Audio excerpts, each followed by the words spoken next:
Hey everybody, Scoutcrafter here again, midweek Wednesday. Hope you had a great week so far, but it's more importantly, today's the last day of the Scoutcrafter Challenge.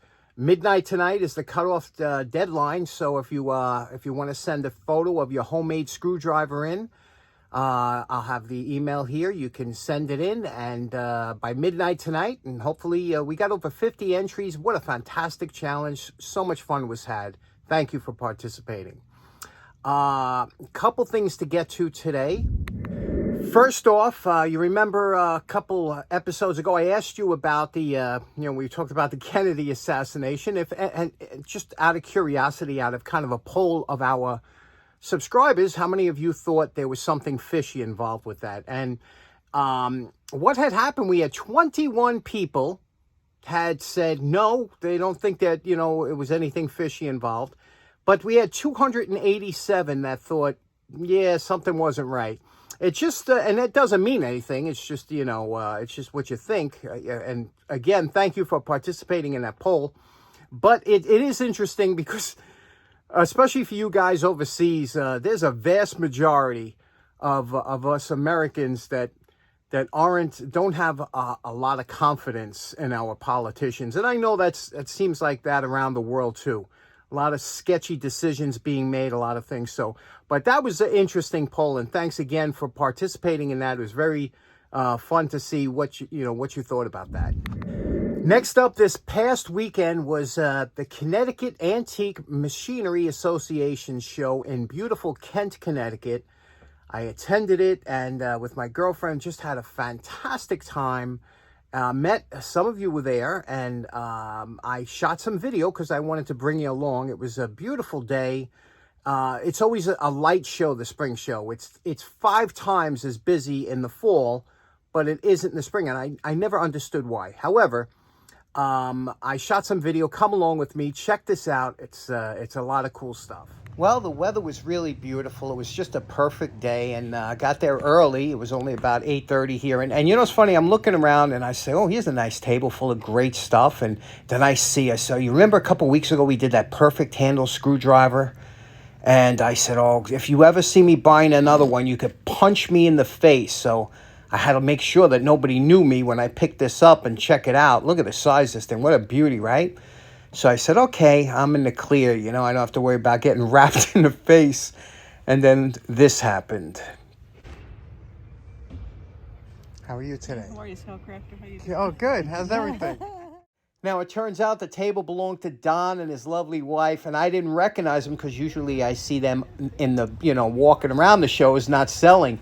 But Don had a wonderful array of stuff, and he has great taste in tools. All kinds of interesting things he had, little drill presses and whatnot. And in fact, he said, hey, I got something to donate to the show. He donated a drill press stand, number 40, vintage Black & Decker. So we're going to be hitting that real soon. Isn't that nice?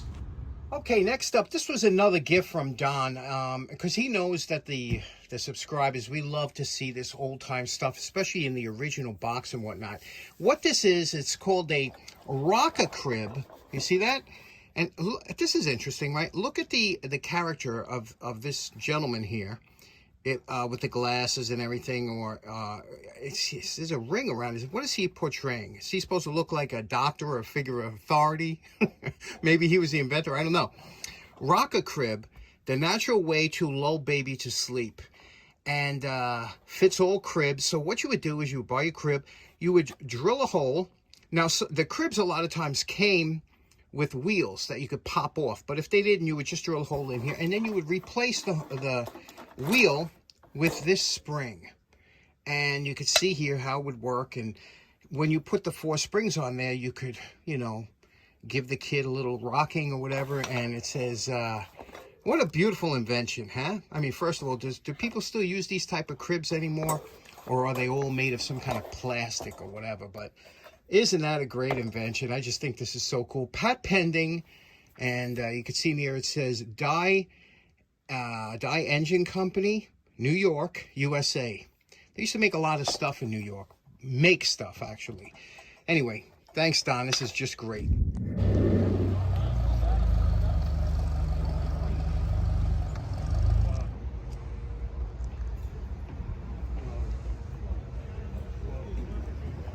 Yeah, that one's darn good. It's like 1972 vintage. They're hard to start something.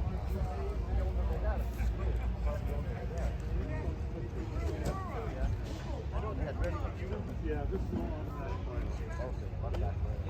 You don't have the pump light.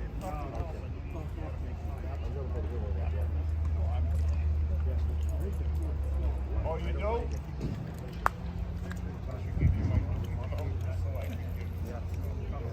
You know what I, Frank, you know what I have? I still have all my scraping equipment.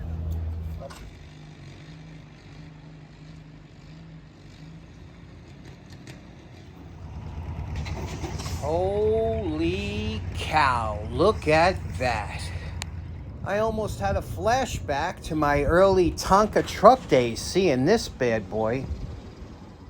Now, this is a 1948 International KB5 truck, and it is all original with only 6,000 original miles. And check this out, original tires. Those are the original tires on here, unrestored.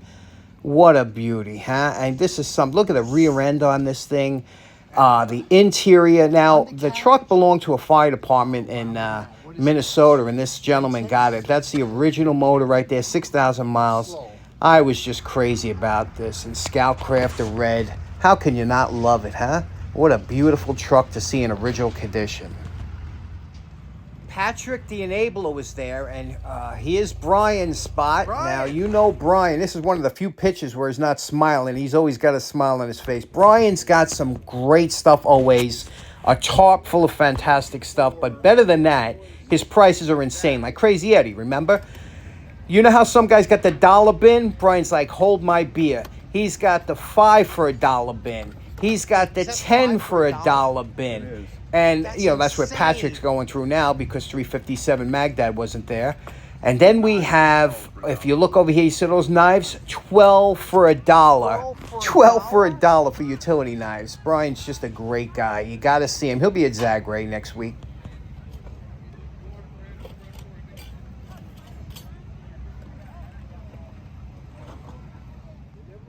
Screwdrivers, 12 for $1. You got to be crazy. Then I stopped buying tools. What a time to stop buying tools.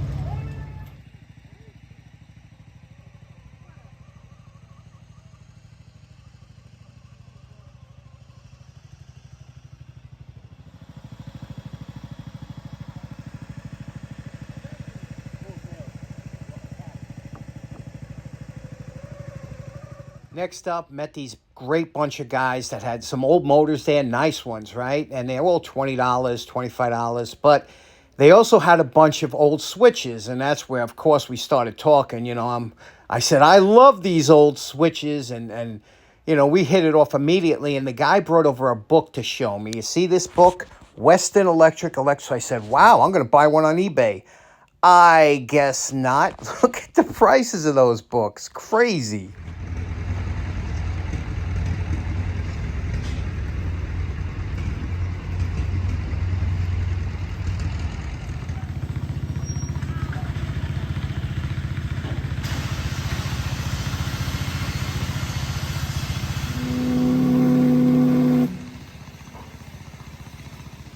Now, it was about noon when I decided to leave, and, you know, there's Patrick. He was making one more round, I guess, and, you know, I love this this ride down to the parking lot. They have it, you can ride up or down to the parking lot in the back of the track. I just love this ride. It's one of my favorites. And also stopping at the electrical plant, and I just love that vintage electrical plant.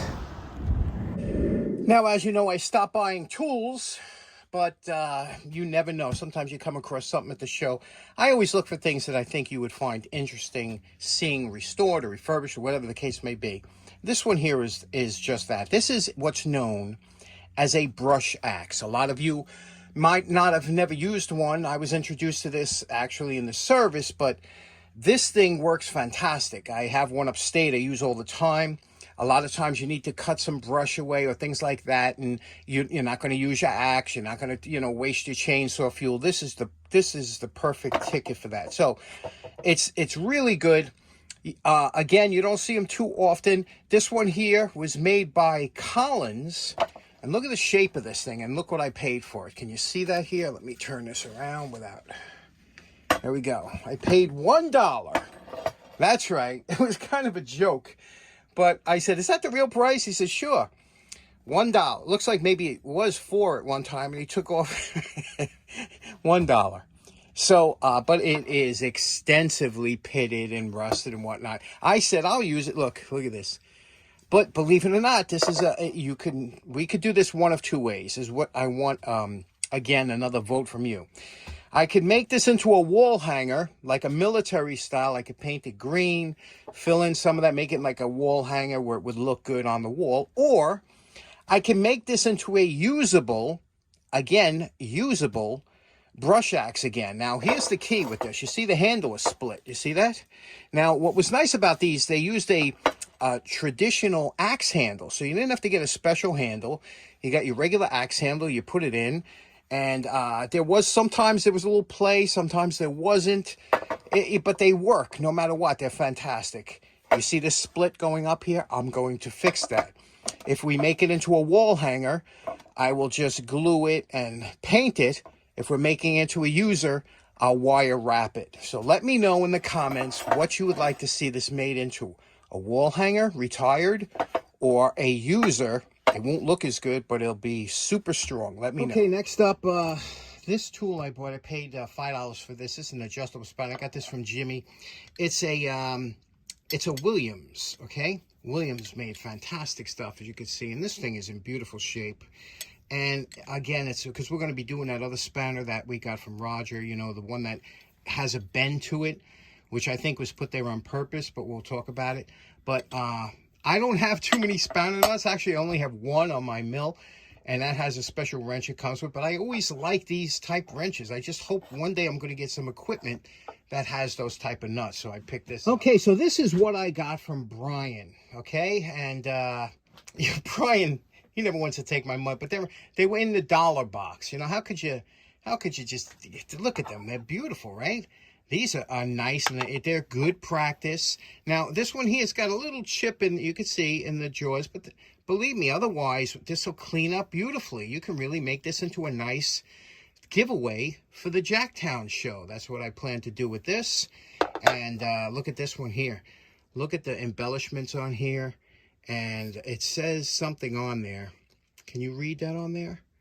I can't read it. My eyesight is... And the jaws are actually nice on this one, so another nice one. So how can you be? Boy, Brian's got some great stuff. How about that? This is what I bought. I bought this here. Do you know what this is? Some of you, of course, are laughing. Of course you do. But there's a good amount of you that don't know what this is. And it's not your fault. They went away a long time ago. But I'll show you from the back here what it looks like. See what this is? Any idea what it is? Okay. For those of you laughing because you already know what it is, this is a vintage drive-in speaker. Now, years ago, they had these big screens in a drive-in. They had a field. They put up a big screen. They have a projector, and they would project it on the screen, and you would drive in, park your car, and these would be on little posts that you would put it into your car, and it had a little volume adjuster, and you could listen to the movie. And this was back in the day. I remember going to drive-in with my parents, but I'm sure some of you, there's not too many of these left. A couple in Connecticut here. We got one or two in New York. Always a fun time. Now they do it on your radio. You tune your radio into like the end of the AM dial or something, and you can listen to the radio. Funny story.